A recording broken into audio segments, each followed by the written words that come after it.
नमस्कार, प्रणाम। आज मैं आप सबों के समक्ष उपस्थित हुई हूँ इस मुद्दे पर बात करने कि हम लोग अपने जीवन को कैसे नियंत्रित करें। How to control your life, how to control our life. Okay, तो मुझे लगता है कि हम अपने जीवन को नियंत्रित कर सकते हैं। देखिए, जब एक ड्राइवर बस चलाता है या कोई भी जब गाड़ी चलाते हैं तो क्या होता है, कंट्रोल किसके हाथ में रहता है? ड्राइवर के हाथ में रहता है। वो चाहे तो बस अच्छे से चला सकता है, और अगर उसका मन नियंत्रित ना हो तो वो क्या कर सकता है, गाड़ी का एक्सीडेंट भी करा सकता है। ठीक उसी तरह हमारा जीवन भी है। हमारा जीवन जो है उसको नियंत्रित करने वाला हमारा मन होता है। ठीक है, तो मन हमारा जो है एक ड्राइवर की भांति है, और वो हमारे जीवन को, वो हमारे शरीर को चलाता है। ठीक है, तो जैसा हमारा मन होगा हमारा शरीर उसी के अनुरूप कार्य करना शुरू कर देता है। अब मन को देख लीजिए, मन में हमारे बहुत सारे विचार आते रहते हैं। सकारात्मक प्रवृत्तियाँ आती हैं, नकारात्मक प्रवृत्तियाँ आती हैं। ज़्यादा हम कभी कभी नकारात्मक प्रवृत्तियों की ओर भी आकृष्ट हो जाते हैं। तो कैसे हम अपने मन को शुद्ध करें कि हमारा जीवन जो है वो कंट्रोल में रहे, अच्छा रहे, और सकारात्मक प्रवृत्तियों से हमारा जीवन पूर्ण रहे। आपको मैं बता दूं कि मन के अंदर भी एक अवचेतन मन होता है, जिसको कि हम लोग सूक्ष्मतम मन कहते हैं। तो ये मन के अंदर का अवचेतन मन क्या है? हमारे मन के अंदर ढेरों कामनाएं होती हैं।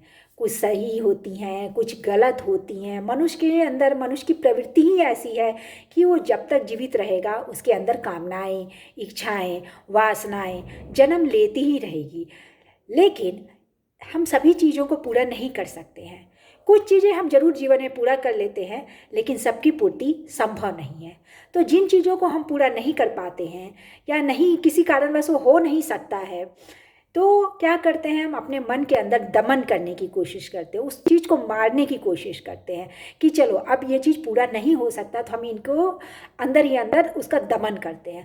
तो जब किसी चीज़ को हम दमन करते हैं तो वो हमारे अवचेतन मन में चला जाता है।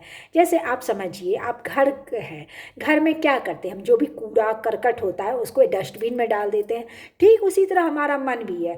मन के अंदर जितनी भी बातें हैं जो पूरी होने लायक है वो तो चलो जीवन में हो जाती है, लेकिन बहुत सारी हमारी चाहते होती हैं, कभी सही चाहते भी होती हैं, कभी गलत चाहते भी होती हैं। तो मनुष्य बना ही इस तरह के है कि उसके अंदर ढेरों प्रवृत्तियाँ, ढेरों विचार, ढेरों चाहते होती हैं, लेकिन सबकी पूर्ति संभव नहीं है। कुछ तो वो कर नहीं पाता, कुछ गलत प्रवृत्तियाँ भी रहती है। तो इंसान समझदार होता है तो उसको दमन करता है, दमन करता है, दमन करता है। लेकिन उससे क्या होता है, बहुत ज़्यादा दमन करने से क्या होता है, हम मानसिक रूप से बीमार हो जाते हैं। तो हम मानसिक रूप से बीमार ना पड़ें तो उसके लिए हमको क्या करना होगा जीवन में, तो अपने जीवन को हम कैसे चलाएं, मानसिक रूप से स्वस्थ कैसे रहें, इन्हीं सब मुद्दों पे मैं आज बात कर रही हूँ। तो मानसिक रूप से स्वस्थ रहने के लिए सबसे अच्छी बात यह है कि हम सकारात्मक रवैये को अपनाएं। अब प्रश्न उठता है कि हम सकारात्मक रवैया कैसे अपनाएं, how to possible the positive energy या positive in our life, how to make a positive in our life. हम अपने ज़िंदगी को कैसे पॉजिटिव बनाएं। तो देखिए, मैं कुछ बात कहती हूँ कि हम अपनी ज़िंदगी को पॉजिटिव बना सकते हैं। मैं ये तो समझती हूँ कि पूर्णतः संभव नहीं है, चाहे मैं हूँ चाहे आप हो, हम सबों के लिए है तो थोड़ा मुश्किल। लेकिन चलिए, अच्छी बातों को दिमाग में रखते हैं। सबसे पहले तो ये आप समझ लीजिए कि माता पिता ने जो हमें संस्कार, हमें अपने आप को संस्कारी बनाना होगा। यानी माता पिता ने जो संस्कार हमको दे दिए हैं वो हमारे जीवन प्रयत्न रहते हैं, उसको बदलना थोड़ा टफ होता है, मुश्किल तो नहीं है, लेकिन वो संस्कार हमारे अंदर अपने आप ही आ जाते हैं।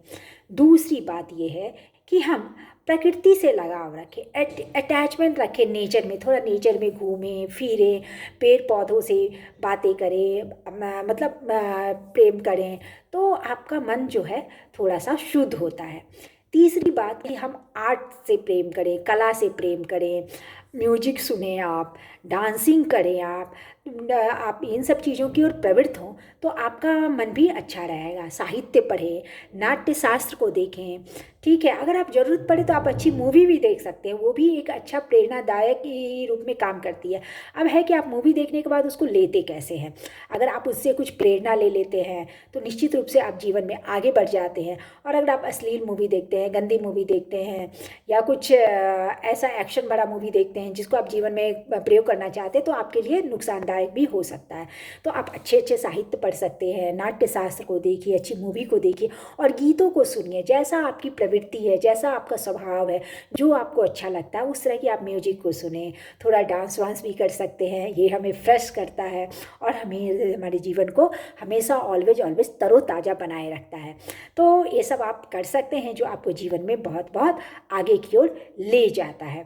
थोड़ा अध्यात्म में भी झुके, थोड़ा भगवान का नाम ले, थोड़ा प्रभु का नाम ले, जो जिस धर्म को मानते हैं अपने अपने आस्थाओं से जुड़े रहें। देखिए कोई भी आप धर्म मानिए, सीधा सीधा बात ये जान लीजिए कि हम लोग भारतीय हैं, एक आध्यात्मिक व्यक्ति है और अध्यात्म ही हमारा मुख्य है।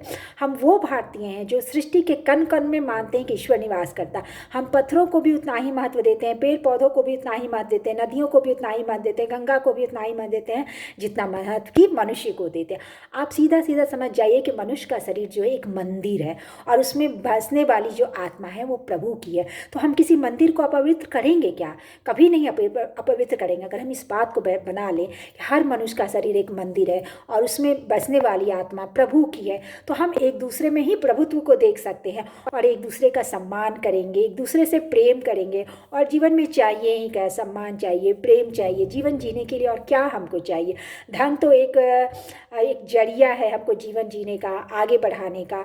तो वो भी धीरे धीरे हो ही जाएगा। और आप ज्ञान तो खुद आपको अर्जित करना, आप जितना अर्जित करेंगे, जितना आगे बढ़ेंगे, आपकी बुद्धि उतनी खुलती ही चली जाएगी।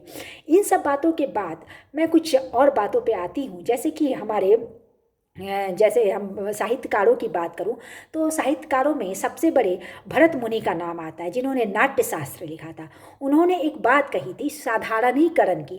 ये साधारणीकरण क्या होता है? तो ये साधारणीकरण ये होता है कि जैसे मान लीजिए कोई घटना घटती है या हम कोई मूवी देख रहे हैं या कोई नाटक देख रहे हैं तो उसमें जो घटित होता है उस पात्र से हम अपने आप को जोड़ लेते हैं, उस पात्र में हम अपने आप को देख लेते हैं। अगर नाटक राम का चल रहा है तो हम अपने आप को राम ही महसूस करने लगते हैं और उसके घटते हुए में हम खो जाते हैं। हमें लगता है कि हमें हो रहा है, अगर दुख हो रहा है तो हमें हो रहा है, सुख हो रहा है तो हमें हो रहा है।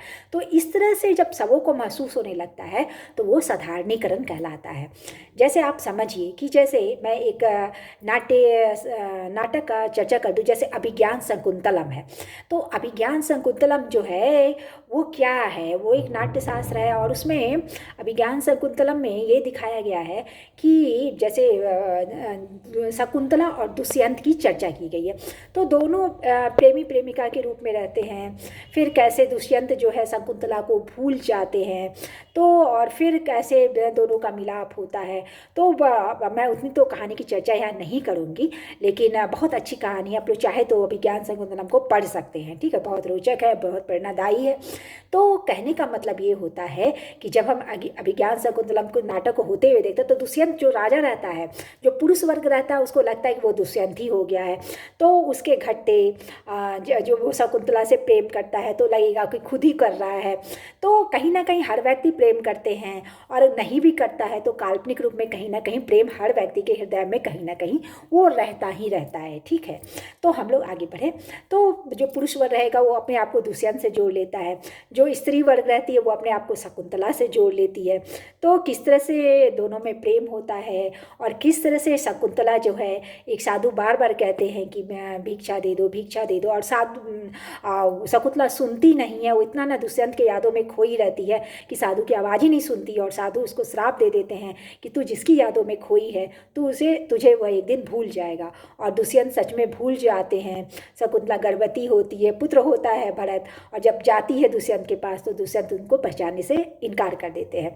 और फिर शकुंतला एक जंगल में जा करके रहती है। फिर दुष्यंत बचपन को याद आता है तो वो सब एक कहानी है। तो कहने का मतलब है कि जब हम नाटक देखते हैं और पात्रों से अपने आप को जोड़ लेते हैं और उसके दुख से दुखी होने लगते हैं, उसके सुख से सुखी होने लगते हैं, तो ये मेरा साधारणीकरण है। और सबसे बड़ी बात है कि हमको अपने दुख अगर हमारे अंदर है तो उसको किसी न किसी रूप से बाहर लाना है। उसको आप मन के अंदर दमन मत कीजिए, हमारा अवचेतन मन है उसके अंदर जो भी दुख है, जो भी बुरी प्रवृत्तियाँ, उसको बाहर लाइए। तो दुख को बाहर करने का सबसे अच्छा तरीका क्या है? जब हम नाटक देखते हैं, मूवी देखते हैं और जब उन पात्रों के साथ अपने आप को जोड़ लेते हैं तो हमारे अंदर का जितना भी दुख होता है वो अश्रु बन के, नेत्र बन करके बाहर निकलने लगता है। जब हम मूवी देखते हैं तो हम देखते हैं बहुत सारे लोग क्या तो रोने लगते हैं। क्यों? क्योंकि वो इतना उनसे अटैच हो जाते हैं